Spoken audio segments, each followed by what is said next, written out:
بسم الله الرحمن الرحيم نحمده ونصلي على رسوله الكريم أما بعد فأعوذ بالله من الشيطان الرجيم بسم الله الرحمن الرحيم قل إن كنتم تحبون الله فاتبعوني يحببكم الله ويغفر لكم ذنوبكم والله غفور رحيم صدق الله العظيم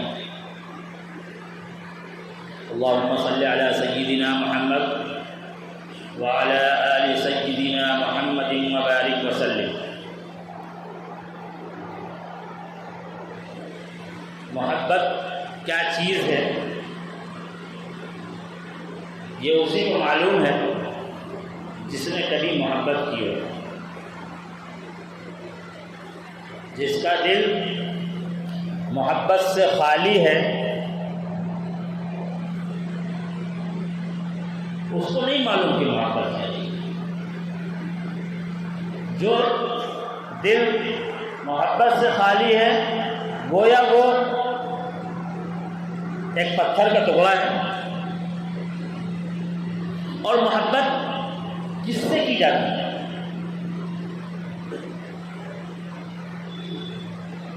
جس سے کوئی نفع ہو یا جس میں خوبصورتی ہو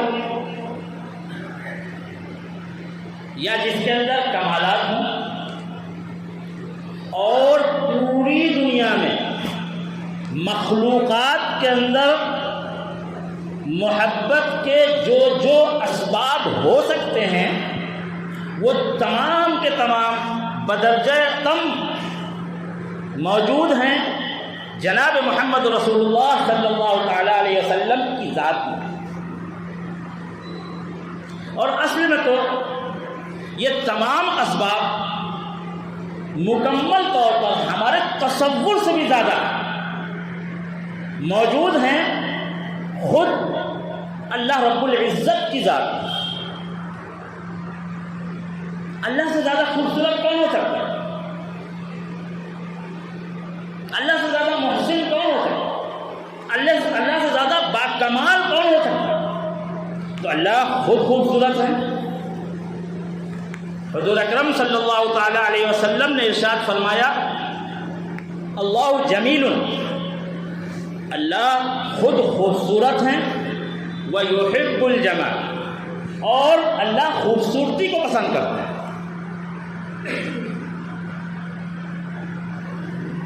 اسی لیے رسول اکرم صلی اللہ تعالی علیہ وسلم نے مومن کو سلیقے کے ساتھ رہنے کی ہدایت کی، اول جلول رہنے سے منع کیا. داڑھی کا کوئی بال ادھر جا رہا ہے، کوئی ادھر جا رہا ہے، پیجامے کا ایک پائچہ اوپر ہے ایک پائچہ نیچے ہے. ہاں، خوبصورتی کا وہ تصور جو شیطانی ہے اس سے روکا ہے کہ جو سمجھتا ہے کہ میرا پیجامہ نیچے ہوگا تو یہ خوبصورتی ہے، یہ شیطانی تصور. چہرہ داڑھی سے صاف ہوگا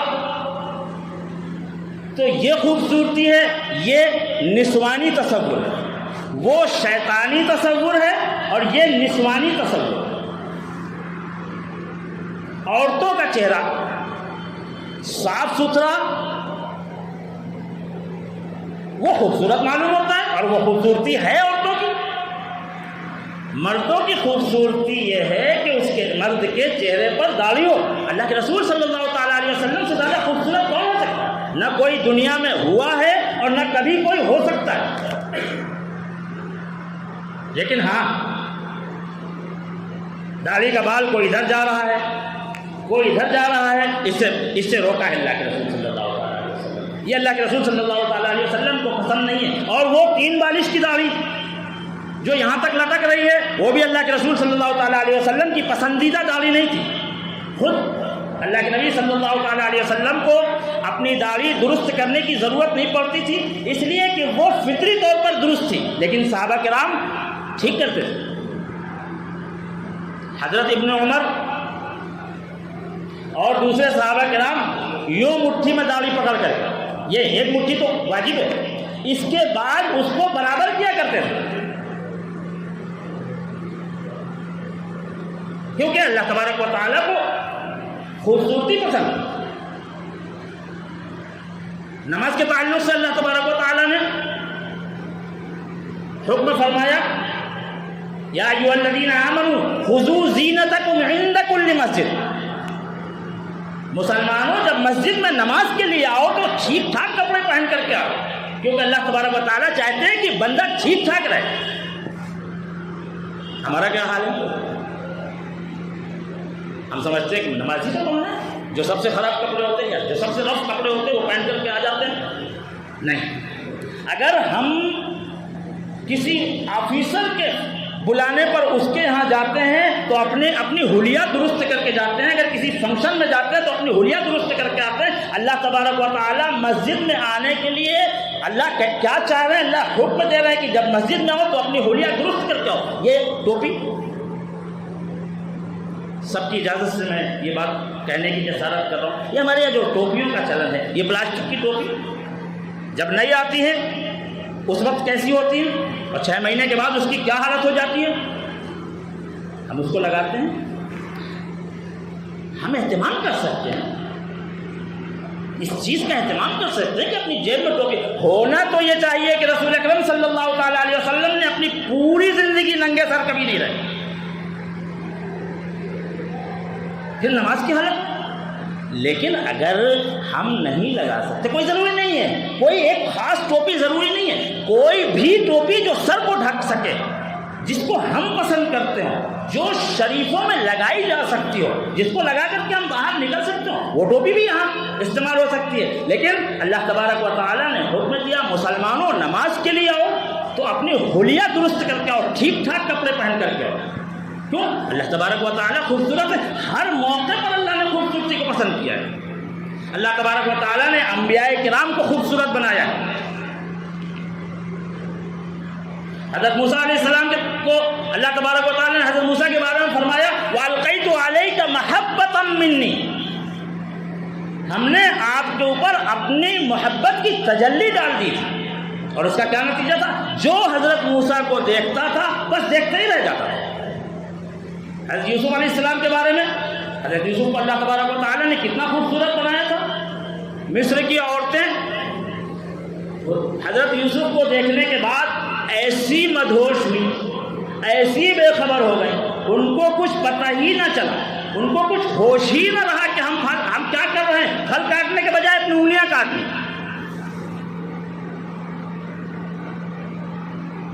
اور اس کے بعد کیا کہا؟ ارے یہ تو کوئی انسان نہیں ہے، یہ تو باعزت فرشتہ ہے۔ تفصیل کے ساتھ قرآن نے اس کا پورا خاکہ کھینچا ہے۔ تو فرشتوں کو بھی اللہ تبارک و تعالیٰ نے بہت خوبصورت بنایا ہے۔ اب سوچیں کہ جب مخلوق کو اللہ نے اتنا خوبصورت بنایا ہے تو اللہ کی خوبصورتی، اللہ جمیل، اللہ خوبصورت ہے، اللہ محسن ہے، اللہ سے بڑا محسن کون ہو سکتا ہے؟ کتنے احسانات اللہ کے ہیں، ہم کو سب کچھ تو اللہ نے دیا ہے، یہ بیش قیمت زندگی جو اللہ نے ہم کو عطا کی، اور صحت، اللہ اکبر،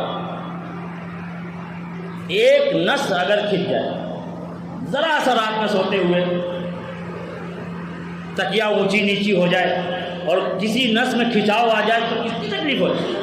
اس وقت احساس ہوتا ہے کہ یا اللہ، آپ نے ہم کو اس تکلیف سے پوری زندگی نجات دی، پوری زندگی بچا کر کے رکھا، آپ کا بڑا احسان ہے۔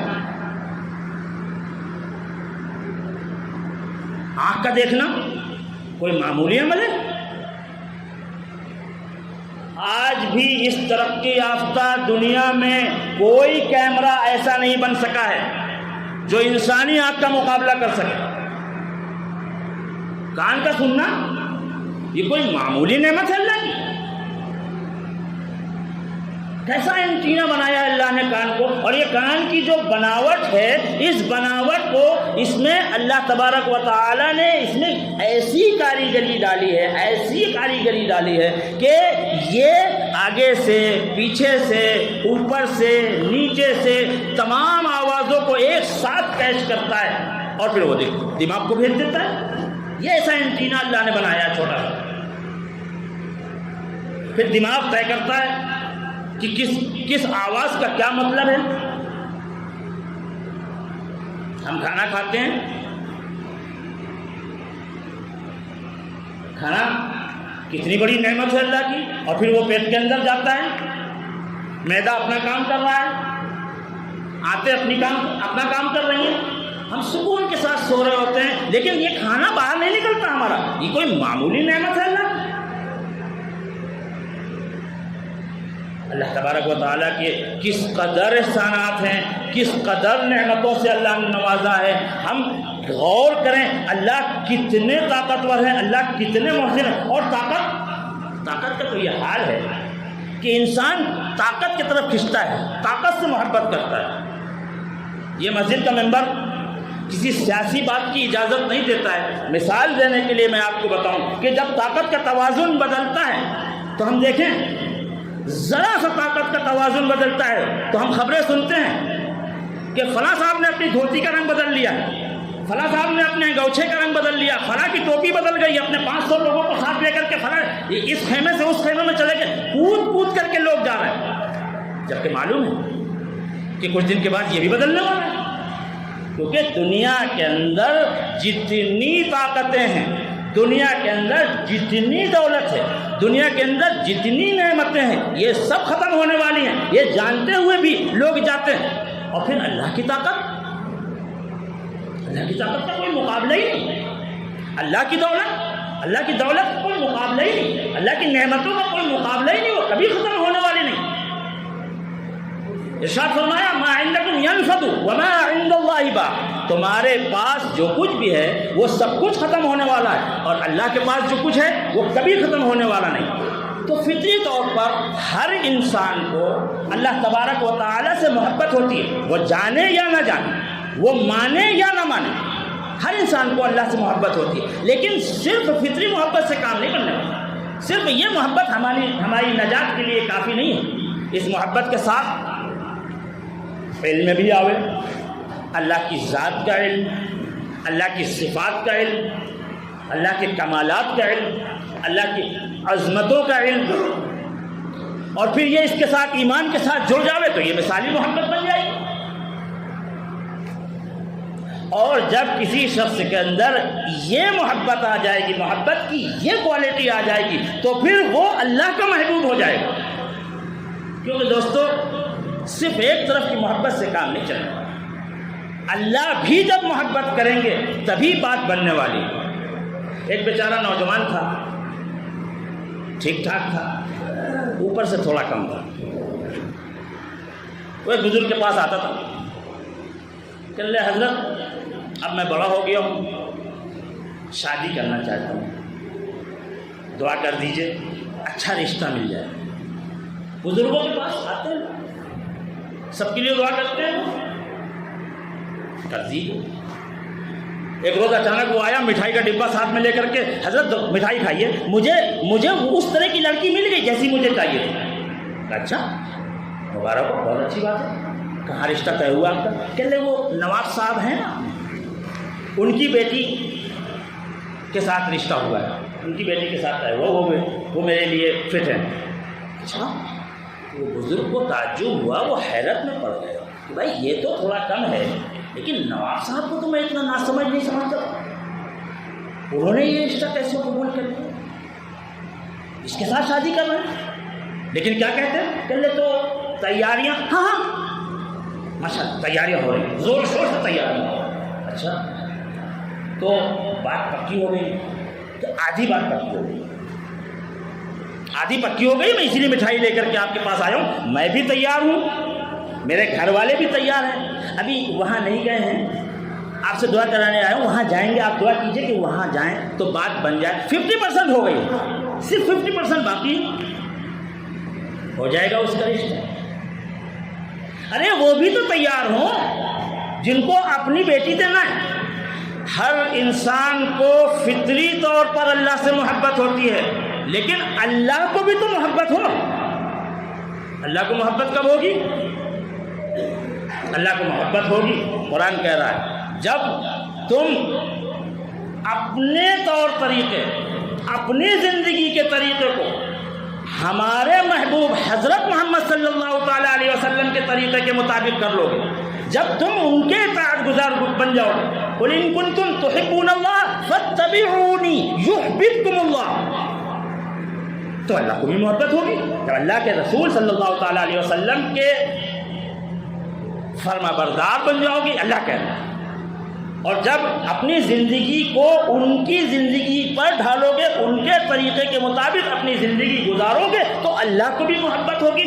اور دوستو، کامیابی تو یہی ہے کہ اللہ کے ہم محبوب بن جائیں، ہم اللہ کی محبت کو حاصل کرنے والے بن جائیں، کیونکہ حضور پاک صلی اللہ تعالیٰ علیہ وسلم کے طریقے کو چھوڑ کر دنیا میں کبھی نہ کوئی کامیاب ہوا ہے اور نہ کبھی کوئی کامیاب ہو سکتا ہے۔ وآخر دعوانا الحمدللہ رب العالمین۔